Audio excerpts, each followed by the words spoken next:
धरना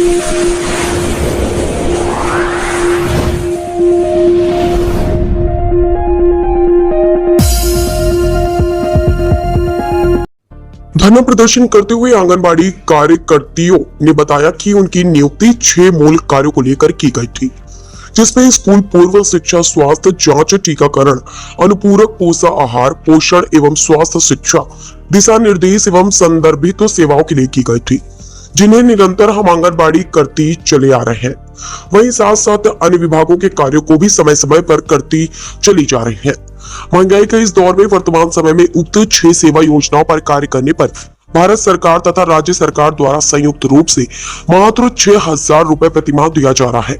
वहीं आंगनबाड़ी कार्यकर्तियों ने बताया कि बेसिक शिक्षा परिषद के अधीन परिषदीय स्कूलों में संचालित किए जा रहे 1,684 आंगनबाड़ी केंद्रों में ECCE एजुकेटर रखे जाएंगे, जो आंगनबाड़ी के 6 सेवाओं में से मात्र एक सेवा योजना पर कार्य करेंगे, जिनको मानदेय के रूप में 1,313 रुपए प्रति माह भुगतान किया जाएगा। PF तथा ESI योजना का भी लाभ उन्हें दिया जाएगा। वहीं इस नियुक्ति प्रकरण का आंगनबाड़ी कार्यकर्तियों एवं सहकारियों के विरोध किया है। सरकार द्वारा यह सौतेला व्यवहार बताया है। आंगनबाड़ी कार्यकर्तियां अपने आप को छली हुई महसूस कर रही हैं। आंगनबाड़ी कार्यकर्तियों ने उत्तर प्रदेश सरकार पर निशाना साधते हुए कई आरोप लगाए हैं और कहा है कि अगर जल्द से जल्द हमारी मांगे पूरी नहीं हुई, हम सभी बड़े स्तर पर धरना प्रदर्शन करेंगे और 2027 में होने वाले विधानसभा चुनाव में इसका करारा जवाब दिया जाएगा। तो क्या मुख्य मांगे हैं, क्या बात? हम लोगों की मांगे ये हैं कि सर, हम लोगों का पहली बात तो मानदेय कम है, इसलिए मानदेय बढ़ाया जाए, कम से कम 18,000 तक किया जाए।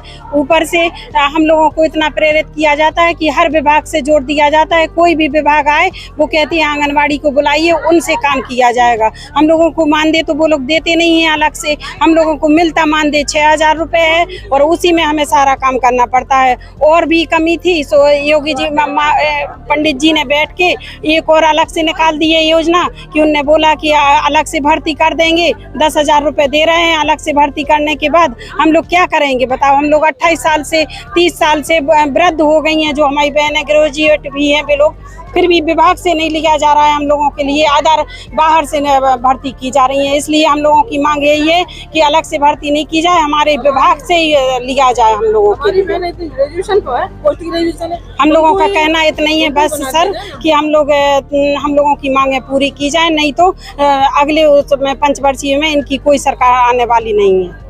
अगर आपकी मांगे पूरी नहीं होती है तो आगे की प्रक्रिया क्या? आगे को हम लोग धरना करेंगे। फिर यदि हम लोगों की मांगे आज नहीं सुनी जाती हैं, हम लोगों की मांगों का कोई ध्यान नहीं दिया जाता है, तो हम लोग लखनऊ जाएंगे, हम लोग धरना करेंगे, अनिश्चितकालीन धरना करेंगे। ज्ञापन किसको सौंपना है आपको? DM साहब को सर, जिला अधिकारी के लिए। क्या नाम है, किस बात को लेकर धरना प्रदर्शन? नाजिश बेगम। तो हम लोग इसलिए इकट्ठे हुए कि देखिए, पहले नंबर तो हम लोग को बहुत कम मानदेय मिलता है और दूसरी बात ये कि हम लोगों की लोकेशन भी ली जा रही है। 8 बजे हम लोग नहीं जा सकते हैं केंद्रों पे। हमारी बहनें यहाँ से बहुत दूर दूर भी जाती हैं, कुछ अपने बच्चों के कारण यहाँ भी रहती हैं। अब उन्हें गांव में जाना है, कहीं जाना, तो 8 बजे लोकेशन अपनी कैसे दे देंगी वहाँ पे?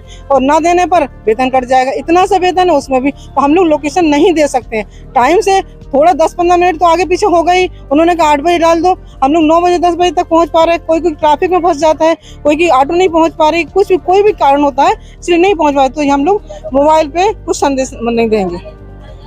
किस बात को लेकर धरना प्रदर्शन? मैं आंगनबाड़ी संघ की जिला अध्यक्ष प्रतिभा कौशिक हूँ और मेरी नाजिश बहन मेरे सहयोग में भी है। तो हम लोग इस बात का धरना कर रहे हैं कि सरकार की तानाशाही दिनों दिन बढ़ती जा रही है। हम ये सोचिए कि इस महंगाई के दौर में हम लोगों को 6,000 रुपए मानदेय दिया जाता है, राज्य सरकार 15,000 रुपए हम लोगों को एक अनुदान राशि दे रही है, वो भी मानदेय के रूप में नहीं उन्होंने किया है। और जबकि हमारी बीजेपी सरकार ने हम लोगों से वादा किया था कि हमारी पूर्ण रूप से सरकार आएगी तो हम आप लोगों को मानदेय सम्मानजनक देंगे। मानदेय सम्मानजनक तो बहुत बड़ी बात है। आज योगी सरकार को आप खुद देख रहे हैं कि 8 साल से ज्यादा हो गए, लेकिन उनकी तानाशाही दिनों दिन बढ़ती जा रही है। आंगनबाड़ी 6,000 रुपए में पढ़ाने जाए या अपने बच्चों का पालन पोषण करे। 40 रुपए किलो आलू है, 60 रुपए किलो टमाटर है। आज दालों के भाव देखिए, इस महंगाई के दौर में 160 रुपए 70 रुपए किलो है। क्या खिलाएं हम अपने बच्चों के लिए? हम लोग कुपोषण में चले गए हैं। देश को पोषित करते करते हमारी सरकार ने हम लोगों को मानसिक टॉर्चर कर रखा है। आप बताइए, आज लोकसभा में सरकार की ये दुर्दशा हुई है, सिर्फ तानाशाही के कारण। हमें लगता है इसी तरह तानाशाही हमारे माननीय मुख्यमंत्री जी की बनी रहे तो विधानसभा में भी वो धड़ाम गिरेंगे। ये मेरा चैलेंज है। नारी की एक बद्दुआएं महिलाओं की लग। आज ग्रेजुएटी, आज आप लोगों ने देखा उन्होंने 10,000 रुपए में अलग से भर्ती चालू कर दी है। क्या आंगनबाड़ी 28 साल से सेवा कर रहा है, 30 साल से 32 साल से हम लोग सरकार की सेवाएं दे रहे हैं। एक मकान में यदि किराएदार रहता है, यदि 10 साल वो उस मकान में रहने लगता है तो मकान मालिक को कोर्ट में लड़ने केस जाना पड़ता है। लेकिन सरकार क्या समझती है? बीजेपी की सरकार मध्य प्रदेश में भी है, वहाँ देखिए आप, माननीय मुख्यमंत्री जी 14,000 रुपए सम्मान से दे रहे हैं। हर उनको रिटायरमेंट में 2 लाख रुपए मिल रहे हैं, सहायिकाओं को, आंगनबाड़ियों को। लेकिन यहाँ यूपी में तो इतनी तानाशाही चल रही है सरकार की कि जिसकी वजह से सारी जनता त्रस्त है। इसलिए मैं मुख्यमंत्री जी को संदेश देना चाहती हूँ कि यदि अभी भी आप लोगों ने हमारी गरीब जनता की सेवाओं पे और हमारे बच्चों पे ध्यान नहीं दिया तो आप ये सोचिए 2026-27 के चुनाव में आप धड़ाम गिर जाएंगे। क्या मुख्य मांगे हैं आप? हम लोगों की मुख्य मांगे हैं, पहले तो हम लोगों का मानदेय जो है आज की महंगाई को देखते हुए 18,000 से कम नहीं होना चाहिए। ऊपर जब हम लोग रिटायर्ड हो रही हैं, हमारी बहनें, कोरोना जैसे काल में हमारी बहनों को सरकार ने रिटायरमेंट दे दिया है। ऐसा कोई शासन आदेश नहीं था, लेकिन योगी सरकार ने हम लोगों को निहत्ते हाथ हमारे घर छोड़ दिया, बेघर कर दिया हमारी बहनों को। ना आयुष्मान कार्ड का वादा किया था माननीय प्रधानमंत्री जी ने कि आंगनबाड़ियों का आयुष्मान कार्ड बनवाएंगे, बस वादे ही हैं। हमें तो लगता है सारे वादे झूठे हैं, केवल फोटो शूट हो रहा है, इसके ऊपर धरातल पे